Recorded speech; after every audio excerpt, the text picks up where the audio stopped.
कितने करीब मेरे साईं। ओम साईनाथाय नमः। मेरे बाबा के प्रिय भक्तगण जो मेरे देश में है, जो विदेशों में है, आप सभी को मेरा साईं। आज बसंत पंचमी और आप सबको बसंत पंचमी की बहुत बहुत बधाइयाँ, शुभकामनाएं। माँ की कृपा सब पर रहे और मेरे साईं की कृपा सब पर रहे। आज मैं एक छोटी सी घटना सुना रही हूँ। है छोटी सी घटना मगर दिल छूने वाली है और वो बाबा के भक्त ही उसको समझ पाएंगे कि वो कितना हृदय स्पर्शी है। देखिए 29 नवंबर 2024 सुबह के 9:30 बज रहे थे। मैं बाबा के दरबार में पूजा पाठ में लगी थी और अचानक मैं देखती क्या हूँ कि जो भरत भूषण शर्मा जी इस दरबार में बाबा के प्रति बहुत अपनी सेवाओं को देते हैं, बहुत बड़े भक्त हैं और वो एक बहुत बड़ी तस्वीर बाबा के लेकर अंदर प्रवेश कर रहे हैं। मैंने उनके हाथ में बाबा का वो तस्वीर देखा, मुस्कुराता हुआ तस्वीर। मुझे इतना अच्छा लगा, मैंने एकदम से पूछा, अरे शर्मा जी ये तस्वीर आप कहाँ से लेकर आए हो? तो पहले तो थोड़ा उदास हो गए, फिर बोले कि दीदी गुरुवार के दिन मैंने देखा कि पेड़ के नीचे ये तस्वीर रखी थी, मुझसे रहा नहीं गया, मैं तस्वीर लेकर अपने घर चला गया और आज शुक्रवार को मैं दरबार में लेकर आ गया। तो मुझे इतनी खुशी हुई, मैंने कहा बाबा आ गए अपने ठिकाने पर। और किसने क्यों उस पेड़ के नीचे रख दिए वो तो सब आप भी जानते हो, हम भी जानते हैं कि जो आजकल सब चल रहा है उसी में कोई भड़क गया होगा, किसी का दिल बदल गया होगा, मन टूट गया होगा, जाके फोटो को वहां रख दिए।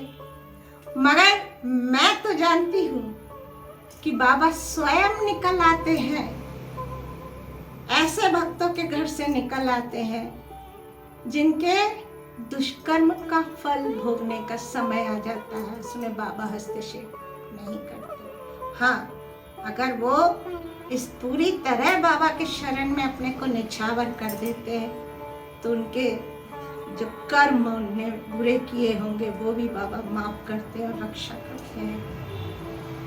पर ये देखिए मेरे बाबा मेरे दरबार में मेरे पास बैठे हुए और ऐसा लग रहा है कि बिल्कुल साक्षात वो मेरे पास बैठे हैं। फिर क्या हुआ कि गुरुवार का जो दिन आया, इसके बाद जो गुरुवार का दिन आया, मतलब 29 नवंबर के बाद जो गुरुवार आया, दिसंबर के प्रथम गुरुवार 2024,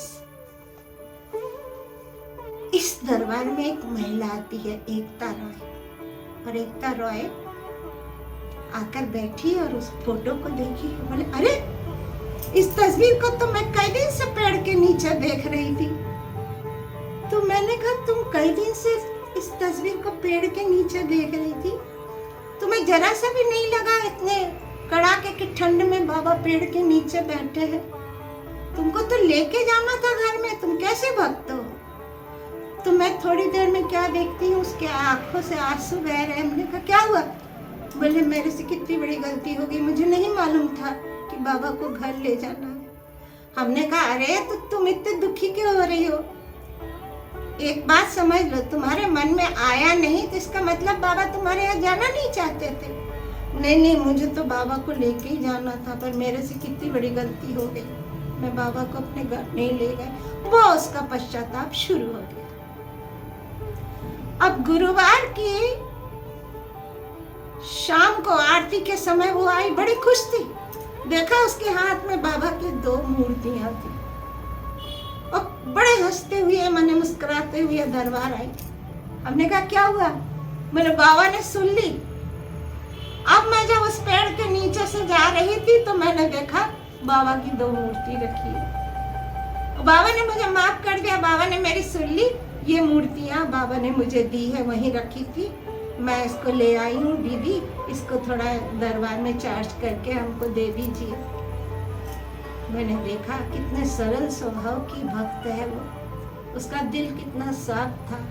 उसको जब ये पता चला कि बाबा को ले जाना था, इतने कड़ाके के ठंड में बाबा बैठे थे, तब से पश्चाताप शुरू करी।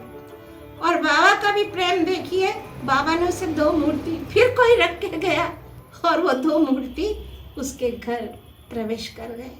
इस प्रकार साईं अपने सरल हृदय वाले भक्तों के घर कैसे प्रवेश कर जाते हैं। तो मेरे बाबा के प्रिय भक्तगण, अब आगामी एपिसोड में मैं एक दूसरी सत्य घटना सुनाऊंगी।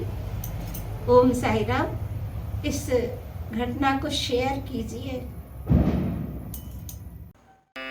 साचो तेरो